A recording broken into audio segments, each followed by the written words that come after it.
Meeting में हाजिरी लगाने के लिए आया था, तो फिर से महापौर ने जो है तो सुरक्षा रक्षकों को ये कहकर मीटिंग में आने से रोक दिया कि बस सैयद मतीन को मीटिंग में एंट्री नहीं दिया जाए।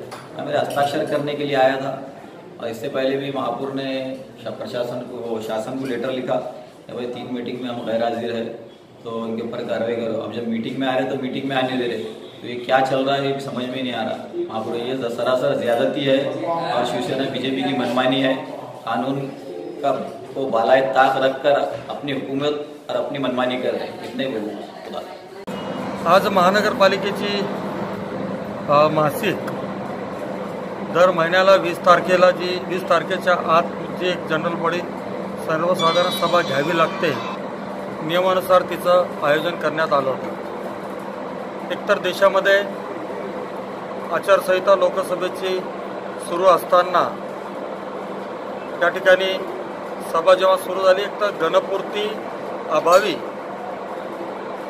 पहिल्यांदा 10 मिनिटाकरता सभा तहकूब करावी लागली, दुसरा वेळेस 5 मिनिटाकरता तहकूब करावी लागली, परत एकदा गणपूर्ती नव्हती म्हणून आजची सभा ही राष्ट्रगीतीने आजच्या सभेचं कामकाज या ठिकाणी संपवण्यात आलं।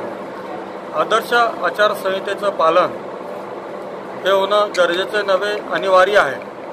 त्या अनुषंगाने कुठलेही निर्णय, कुठलीही चर्चा ही होऊ शकत नाही। मी निवडणूक आयोगाशी संपर्क करूनच आजच्या या सभेच्या बाबतीमध्ये हा निर्णय घेतलेला। सय्यद मतीनला आजपर्यंत बाहेर काढले।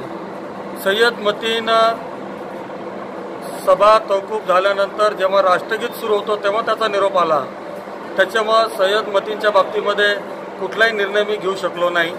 सय्यद मतीनच्या बाबतीमध्ये कायदेशीर सल्ला सचिवाला या ठिकाणी एक त्याचा अहवाल अनुपस्थितीचा तो माझ्याकडे ठेवायला सांगितलेला आहे। जोपर्यंत त्याच्यावर निर्णय होत नाही तोपर्यंत सय्यद मतीन यांना सभागृहाच्या बाहेर ठेवण्याबाबतच्या या ठिकाणी सचिवांना आणि संबंधिताला।